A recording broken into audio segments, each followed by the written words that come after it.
Hey guys, hi hello வணக்கம். இன்றைக்கி நம்ம என்ன வீடியோ பார்க்க போகிறோம்னா, சுவையான அவிச்சு தாளித்த கலவை சுண்டல் தாங்க. என்ன இது புதுசாக இருக்கே கலவை சுண்டல் அப்படி தானே யோசிக்கிறீங்க நீங்கள்? ஆமாங்க, ஒரு வகை பயிறு மட்டும் அவிச்சோம்னா அது சுண்டலுங்க. 4-5 வகையான பயிறு வகைகளை சேர்த்து அவிச்சோம்னா அது தாங்க கலவை சுண்டல். நீங்கள் என்ன யோசிக்கிறீங்கன்னு எனக்கு புரியுதுங்க.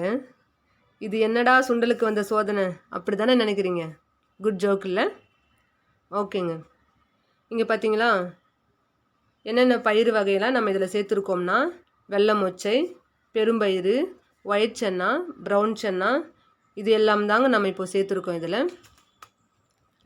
ஊற வச்சு தண்ணியை வடிகட்டி எடுத்த இந்த பயிருங்க கூட நம்ம தேவையான அளவு உப்பை சேர்த்து அது கூட தண்ணியை ஊற்றி அடுப்பை ஆன் பண்ணி இந்த பயிருங்களை அவிச்சிக்கலாம்.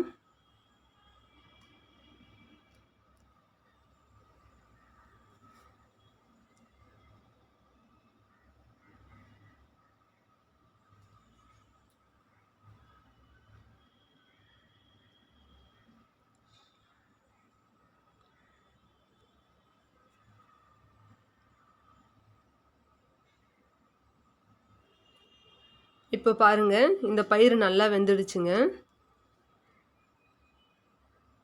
இப்போ நம்ம இந்த பயிரில் இருக்கிற தண்ணியெல்லாம் வடிகட்டி எடுத்துட்டு தாளிக்க ஆரம்பிச்சிடலாங்க. சூடான வானலில் தேவையான அளவு எண்ணெய் ஊற்றிக்கலாம். ஒரு அரை ஸ்பூன் கடுகு சேர்த்துக்கலாம்.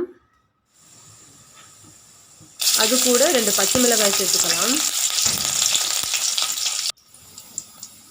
நறுக்கி வச்ச ஒரு வெங்காயத்தையும் சேர்த்துக்கலாம். அதுக்கப்புறம் ஒரு கைப்பிடி அளவு கருவேப்பிலையை சேர்த்துக்கலாம். நாங்கள் காஞ்ச கருவேப்பிலை தாங்க சேர்த்துருக்கோம், ஏன்னா பச்சை கருவேப்பிலை இல்லை. நீங்கள் காஞ்ச கருவேப்பிலையும் சேர்க்காதீங்க, பச்சை கருவேப்பிலையை சேர்த்திங்கன்னா சூப்பராக இருக்கும். அது கூட துருவி வச்ச ஒரு கேரட்டையும் சேர்த்துக்கலாம்.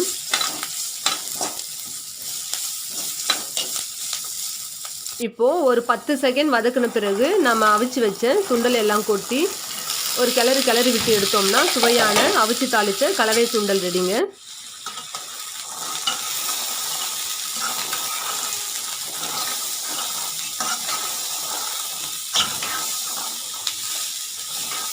பார்த்தீங்களா, எவ்வளோ சூப்பராக ரெடி ஆயிடுச்சுங்க சுண்டல். நம்ம சேனலை ஃபஸ்ட் டைம் பார்க்குறவங்களா இருந்தால் ஒரு சப்ஸ்கிரைப் பண்ணிவிடுங்க. ஆல்ரெடி நம்ம சப்ஸ்கிரைபராக இருந்தால் மறக்காமல் ஒரு லைக் தட்டி விட்டுருங்க.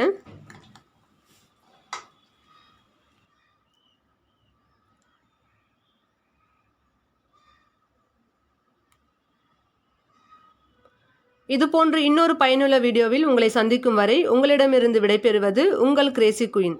தேங்க்யூ ஃபார் வாட்சிங் காய்ஸ். நம்ம சேனலுக்கு இதே மாதிரி எப்போவும் நீங்கள் சப்போர்ட் பண்ணுங்கள். தேங்க்யூ.